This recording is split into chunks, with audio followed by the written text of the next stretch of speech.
కవితను అరెస్ట్ చేశారు కాబట్టి వాళ్ళు బెదిరిస్తున్నారు. కవితను అరెస్ట్ చేశారు కాబట్టి కవిత దాని దీనికి ఏం సంబంధం? ఈ కేసు వేరే, ఆ కేసు వేరే. కవిత లిక్కర్ కేసు బీఆర్ఎస్ అనేది నామరూపాలు లేకుండా వేయింది. భూ పాతాల లోకానికి వేయింది. ఇవాళ కేటీఆర్ ఏం మాట్లాడుతుండో ఆయనకే తెలుస్తలేదు. దీనిపై ఎవరైనా కూడా రియాక్ట్ ఎట్లా కావాలి? తప్పు జరిగింది, ఫోన్ ట్యాపింగ్ అనేది రియాక్ట్ కావాలి. ఒకరో ఇద్దరు లంగలది మేము చేసినామంటే ఇప్పుడు రేవంత్ రెడ్డి గారిది చేసిర్రు. రేవంత్ రెడ్డి గారు లంగానా? ఏమైనా ఉగ్రవాదా? కాదు కదా. ఇప్పుడు ఆ చట్టం ఏముంది? ఫోన్ ట్యాపింగ్ ఉగ్రవాదులది కానీ యాంటీ సోషల్ ఎలిమెంట్స్ కానీ వాళ్ళది ప్రాపర్ కోర్టు నుంచి పర్మిషన్ తీసుకొని మీరు ఫోన్ ట్యాపింగ్ చేయాలి. అసలుంటుంది ఒక అపోజిషన్ లీడర్, గౌరవమైన అపోజిషన్ లీడర్ది కూడా మీరు చేసి ఒక బిల్డర్ది, ఒక సినిమా హీరోలది ఏం పనండి? మరి దీని ఇంకేం కుట్రుంది? సినిమా హీరోయిన్స్ చేయాల్సిన పని లేదు కదా, హీరోలు చేయలేదు, హీరోయిన్స్ చేసారు అంటే దీని ఇంకేమున్నదో మరి మతలబ్ మీరు ఆలోచించండి మరి. ఎందుకంటే ఆల్రెడీ కేటీఆర్ని ఏమంటారు, రకులు రావు అంటారు. మరి దాన్ని బట్టి మీరు ఆలోచన చేయండి ఏందో మరి. దాని ఇంకేం కుట్రలు ఉన్నాయో మరి. అన్నీ నాలుగు దోమితే ఇప్పుడు టాస్క్ ఫోర్స్ వాళ్ళు ట్రీట్మెంట్ ఇస్తారు కదా అందరికి. ఇప్పుడు మరి రాధాకిషన్కి వాళ్ళతోటే ట్రీట్మెంట్ ఇప్పించాలి. ఇప్పిస్తే బయటికి కరెక్ట్గా ఆయన భాషల్లో ఇప్పిస్తే మరి కరెక్ట్గా బయటకు వస్తుంది.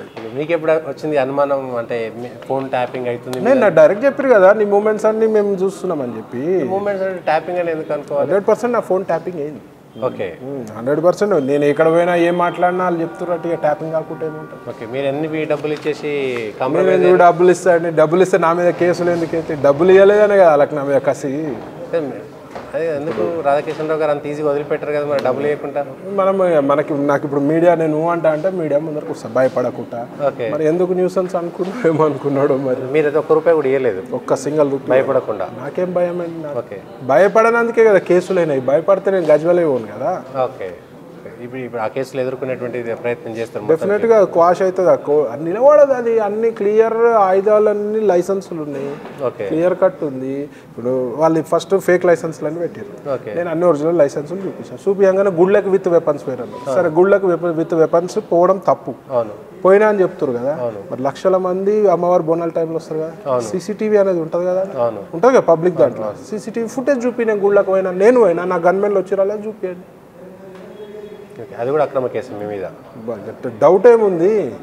లైసెన్స్లు అన్నీ మీడియాకి ఇచ్చినా కదండి. ఎందుకు చిక్కుడు ప్రభుని బెదిరిస్తే వచ్చేది ఉన్నది వాళ్ళకి? వాళ్ళకి ఈగో హర్ట్ అయింది. ఇక్కడ గజ్వెల్ పోయినందుకు సీఎం కాన్స్టిట్యున్సీకి ఎవరు పోలేదు. నేను పోతే 10,000 మంది వచ్చినారండి. మీరు పాత వీడియోస్ చూసుకోండి, యూట్యూబ్లో ఉన్నాయి. 10,000 మంది వచ్చినారు. 1 ఇయర్లో ఎలక్షన్స్ వస్తుంది, మరి వాళ్ళకి ఈగో హర్ట్ అవుతుంది కదా. ఓన్లీ సీఎంను వ్యతిరేకించినందుకే మీ మీద కుట్ర పడిన 100%. సార్ చూద్దాం మరి కేసు ఎట్లా అవుతుందని. ఇది ఖచ్చితంగా నా సంబంధించినటువంటి ఫోన్ కూడా ట్యాప్ అయింది. అదేవిధంగా డబ్బులు డిమాండ్ చేసినా కూడా భయపడలేదు అన్నమాట చిక్కుడు ప్రవీణ్ చెప్తుంది.